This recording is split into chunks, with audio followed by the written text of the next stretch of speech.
গেল রাতে কইছিলেন খাবার দিলে দাও, না দিলে আবার যাইগা। আপনার অনেক বিধ্বস্ত লাগতেছে, কিছু হয়েছে? সবকিছুর কৈফিয়ত কি তোমার দেয়া লাগবো? আমারই তো দিবেন, আমার না দিলে কারে দিবেন কোন? মুখে মুখে তর্ক করবা না কইলাম।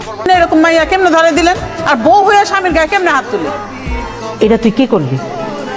তোরে কি আমরা এই শিক্ষা দিছি? আমাগরে ছোট করলি, এই দিনও দেখাইলি। স্বামীর গায়ে হাত তুলতে গেলি কেন? সেইটার বিচারে এসে আবার আমাকে করা লাগতেছে। আমি যখন দিনের পর দিন মায়ের খাইতেছিলাম তখন তো আপনারা কেউ আগে আসলেন না, তখন তো কেউ বিচার বসাইলো না। মায়া মানুষ দেখে এই মাইয়ারে আমি আমার পোলার সাথে রাখুম না, আমি তালাকের ব্যবস্থা করতেছি। আপা, এইবারের মতো আমার মায়াটারে মাফ করে দেন। আপার রাগের মাথায় কিছু করেন না। না না, আমি ওরে রাখুমি না। আমার পোলার খাইয়া, আমার পোলার পইরা, আমার পোলার ধরে মারে, হ্যাঁ? এত বড় সাহস! আরে কি তুই এখনই ওরে তালাক দে।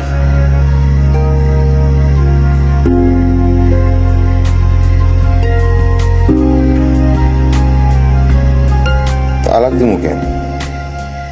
বিয়া করছি কি তালাক দিতে?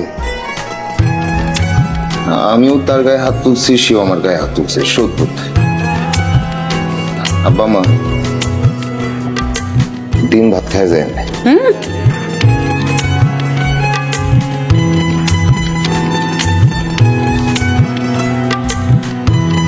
যা করছস করছস, এমন আর করিস না, মিলামিশা থাকিস।